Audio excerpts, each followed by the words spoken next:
शादी के पहले दिन छोरा कंफ्यूज हो रहा था कि पत्नी से कैसे बात शुरू की जाए। कमरे में पहुंचा तो 5 मिनट के लिए तो दुल्हन के पास चुपचाप बैठा रहा। उसके बाद धीरे से बोला, क्या नाम है तेरा? दुल्हन शर्माते हुए बोली, क्यों कार्ड में थारी बुआ का नाम लिखवाया था क्या? कोशिश करने वालों की कभी हार नहीं होती। पैदल ही निकल लेते हैं ठेके की और जिनके पास कार नहीं होती।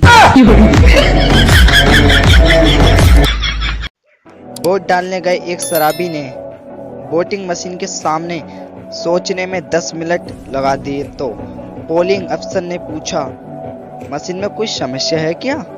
शराबी वोटर, मशीन में तो कोई समस्या नहीं है, पर साला याद ही नहीं आ रहा कि कल रात दारू की 2 बोतलें देने वाले भाई साहब का चुनाव चिन्ह क्या था?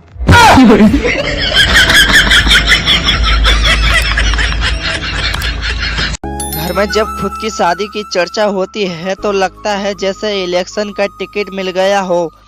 जब घर वाले लड़की देखने जाते हैं तो लगता है कि प्रचार की धूम मची हो। रिश्ता पक्के होने पर लगता है कि जैसे एमएलए बन गए हों, और शादी के 2-4 दिन लगता है जैसे हम मुख्यमंत्री बन गए हों, और शादी के 1 साल बाद लगता है जैसे कि कोई घोटाला करके फंस गए हों। एक बूढ़ा और उसका दोस्त बूढ़े के सिर का ऑपरेशन कराने हॉस्पिटल गए। डॉक्टर को दिखाया। डॉक्टर बोला ऑपरेशन तो हो जाएगा, पर ऑपरेशन से इनके हाथ पैर कांपने लगेंगे, नहीं कराओगे तो याददाश्त चली जाएगी। बूढ़ा एकदम से बोला, डॉक्टर साहब तुरंत कर दो ऑपरेशन। डॉक्टर बोला, पर तुरंत क्यों? बूढ़ा बोला, अगर मेरी याददाश्त चली गई तो मुझे नहीं दिखेगा कि दारू की बोतल किधर धरी है, और हाथ पैर कांपेंगे तो क्या हुआ, 2-4 बूंदे गिर जाया करेंगी।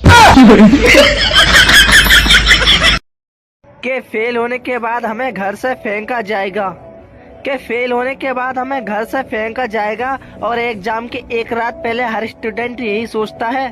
एक काम करता हूँ, सो जाता हूँ, जो होगा सुबह देखा जाएगा। साला जब से पेटीएम, फोन पे और गूगल पे आया है तब से रोड पर पड़े पैसे मिलना बंद हो गए हैं। आज मैं बारात में जा रहा हूँ, मेरे लिए दुआ करना, आज सिंगल वापस ना आऊं। मोबाइल की इस कदर आदत हो गई है कि ठीक कराने के लिए दुकानदार को दिया जाए तो ऐसा लगता है कि रिश्तेदार आईसीयू में हैं। 2 दिन पहले ही मेरा मोबाइल खराब हुआ था, मैंने रिपेयरिंग को दिया है। एक मिनट मैंने कैसे गुजारा है मैं ही जानता हूँ। I love my mobile. Restaurant में सवाल पूछा, आर यू सिंगल? मैंने खुशी खुशी रिप्लाई दिया, जी हाँ। ये सुनते ही वो मेरे पास वाली एक्स्ट्रा चेयर लेकर चली गई। एक सच्ची प्रेम कहानी। एक बार एक मच्छर और एक कुत्ते को प्यार हो गया। मच्छर ने कुत्ते को किस किया। भावुक होकर कुत्ते ने मच्छर को प्रेम से काटा। अच्छा। मच्छर रेबीज से मर गया और कुत्ता डेंगू से। तो बच्चों, इससे हमें क्या शिक्षा मिली? प्यार हमेशा खतरनाक होता है। माँ बाप की मर्जी से शादी करें और खुश रहें। मुझे तो बस उस दिन का इंतजार है जब कोई लड़की आकर मुझसे कहे, आपकी वीडियो देख कर आपकी दीवानी हो गई हूँ, प्लीज शादी कर लीजिए मुझसे। अगर प्यार में पैसे की अहमियत नहीं होती तो हर कहानी में लड़की के ख्वाबों में कोई राजकुमार ही क्यों होता है? कभी सुना है कि मेरे सपनों का मजदूर बारात लेकर आएगा? ये बड़ी अच्छी बात कही है। अर्ज किया है, कदम कदम पर हवा की आहट का ध्यान रखना, मुश्किल समय भी इस दोस्त को याद रखना, हमारी यादों की खुशबू जरूर आएगी, तुम बस सालों अपनी नाक साफ रखना।